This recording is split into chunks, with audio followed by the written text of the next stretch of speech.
Di akhir tahun 1970-an, Venezuela sering disebut sebagai negara kaya yang beruntung lahir di atas lautan minyak. Sebuah negara di Amerika Selatan yang dulu pernah punya pendapatan per kapita tertinggi di Amerika Latin. Bahkan mendekati negara-negara di Eropa. Semuanya karena satu komoditas, yaitu minyak bumi.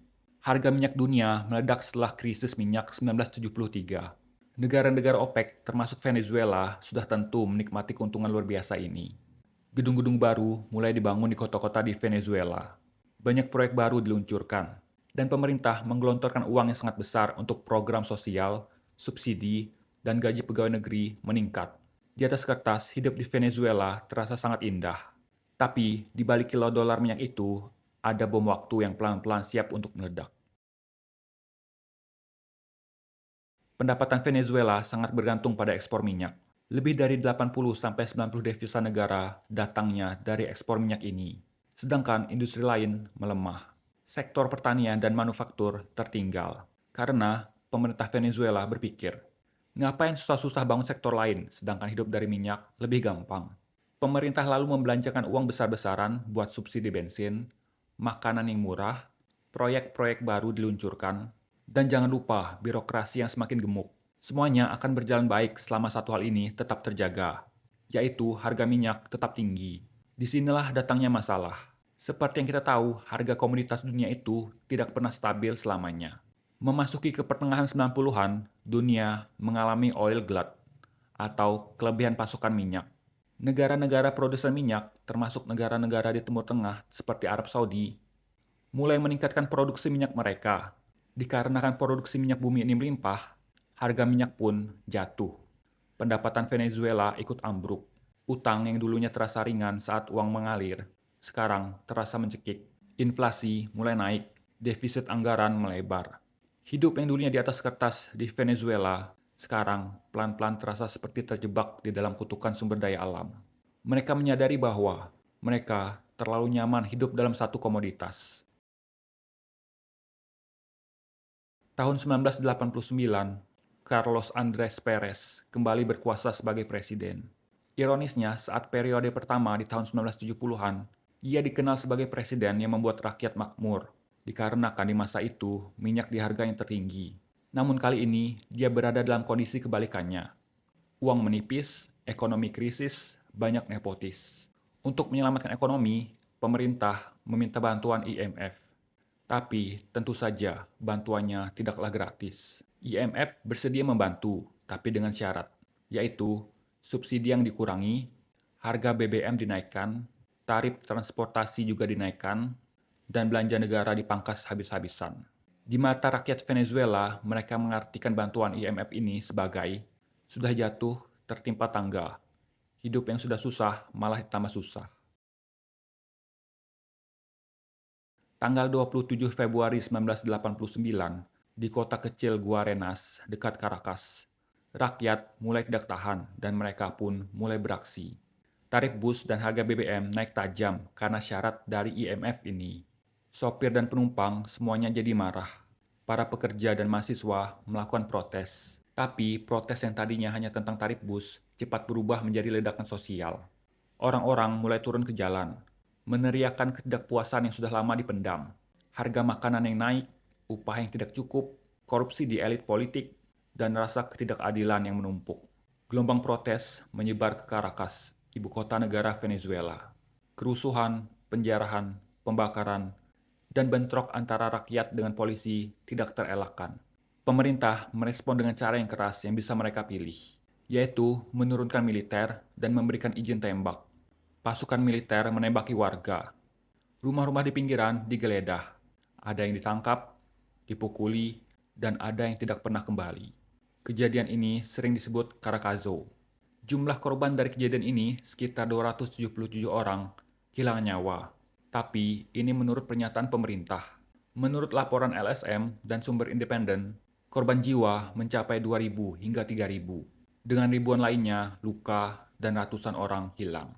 Banyak korban dikubur secara massal, tanpa identitas yang jelas. Bagi rakyat, pesan yang tertinggal sederhana dan pahit, yaitu ketika kami lapar dan protes, negara menjawab dengan peluru. Disinilah kepercayaan pada demokrasi Venezuela mulai runtuh. Sistem dua partai yaitu Edi dan Kopei yang sudah bertahun-tahun berkuasa dianggap hanya klub elit yang memperkaya diri sendiri. Caracazo tidak hanya meninggalkan trauma di kalangan sipil, tapi juga meninggalkan bekas yang mendalam di tubuh militer. Sejumlah perwira muda merasa muak melihat tentara dipakai untuk menembak rakyat sendiri. Mereka melihat pemerintah itu korup, tunduk pada IMF, dan tidak lagi mewakili rakyat. Dari sinilah muncul kelompok rahasia di dalam militer. Mereka adalah gerakan MBR 200 yang dipimpin oleh seorang perwira bernama Hugo Chavez Frias. Mereka pun menyiapkan rencana yang radikal, yaitu kudeta militer. Pada dini hari 4 Februari 1992 atau tepatnya 34 tahun yang lalu, unit-unit militer yang tergabung di dalam MBR 200 mulai bergerak.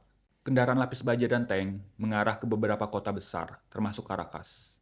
Tujuan mereka jelas, menjatuhkan pemerintahan Carlos Andrés Pérez. Tidak lupa mereka juga berusaha merebut istana kepresidenan, fasilitas militer, stasiun TV, dan titik-titik penting lainnya.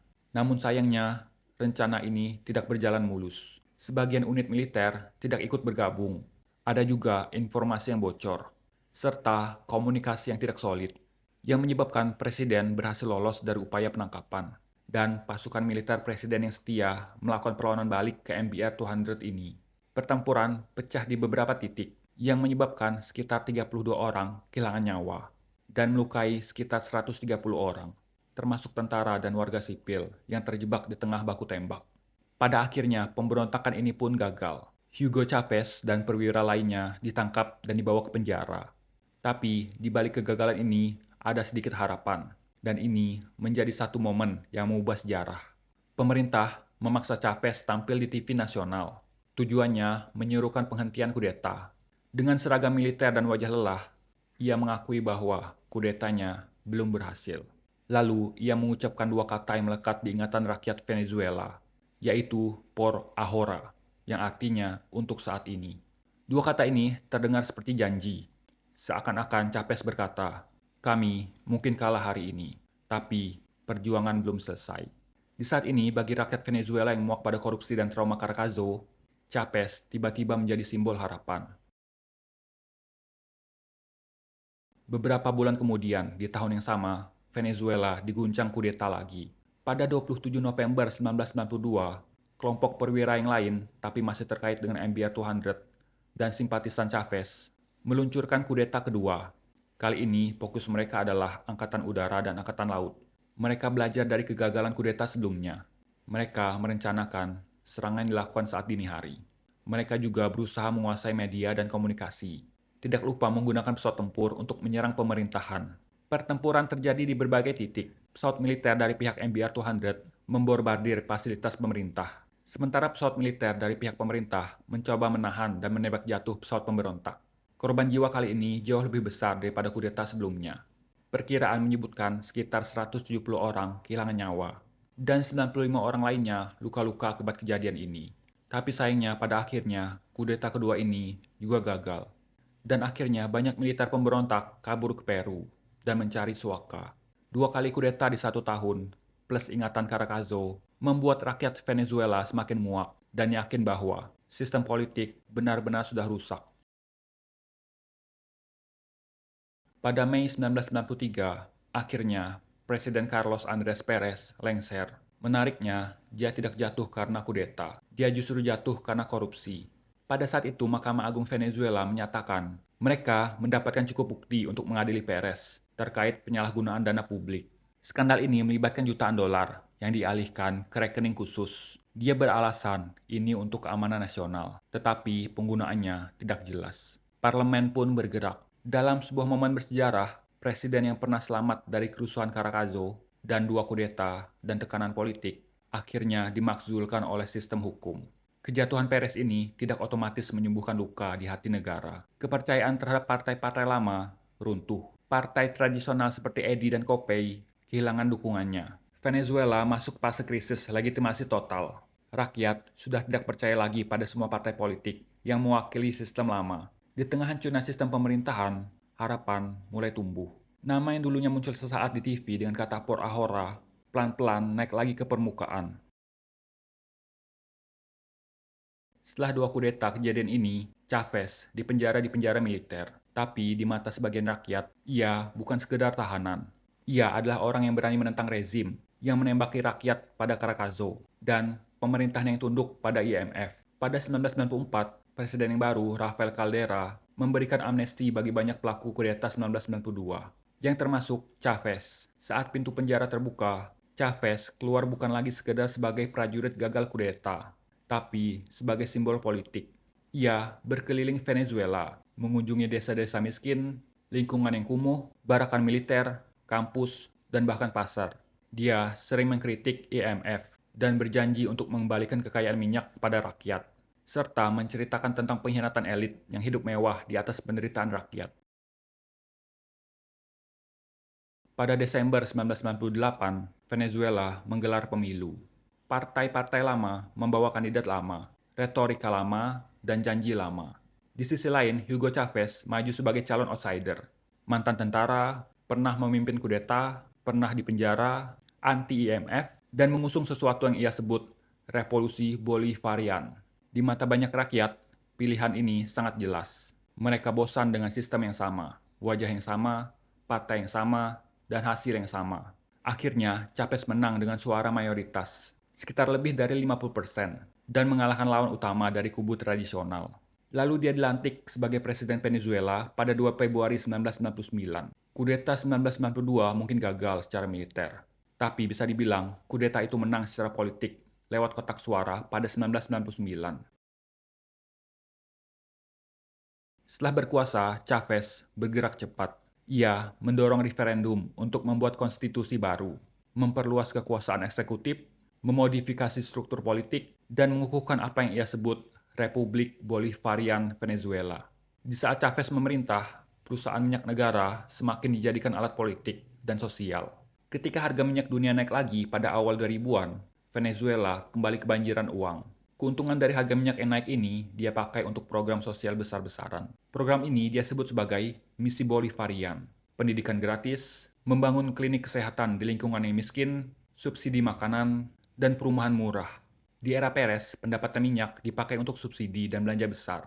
Lalu saat harga turun, negara krisis, dan terpaksa memanggil IMF. Namun di era Chavez, pendapatan minyak dipakai untuk program sosial dan proyek politik berskala besar.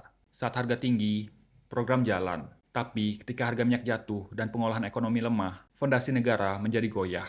Jadi, secara ideologi, Perez dan Chavez bisa dibilang sangat berbeda. Perez melambangkan model demokrasi liberal yang dekat dengan kebijakan IMF. Sedangkan Chavez melambangkan proyek revolusi sosial dengan retorika anti-IMF dan anti-imperialisme. Tapi, secara struktur ekonomi, mereka berdua sama saja. Menaruh hampir semua telur di satu keranjang yang sama, yaitu minyak. Pada akhirnya ada satu pertanyaan, apakah Venezuela menjadi lebih baik setelah Chavez berkuasa? Mungkin saja. Di satu sisi, banyak rakyat miskin yang untuk pertama kalinya merasakan perhatian negara. Di sisi lain, ketergantungan berlebih pada minyak tetap tidak pernah dipecahkan. Dan itulah yang kemudian menyeret Venezuela ke krisis besar di tahun-tahun setelahnya. Dari kekayaan minyak sampai kerusuhan. 2 kali kudeta, jatuhnya presiden, dan naiknya seorang mantan pemberontak ke kursi kekuasaan. Kisah Venezuela mengingatkan kita bahwa kekayaan alam tanpa pondasi ekonomi yang kuat dan pemerintahan yang bersih pada akhirnya bisa berubah menjadi kutukan.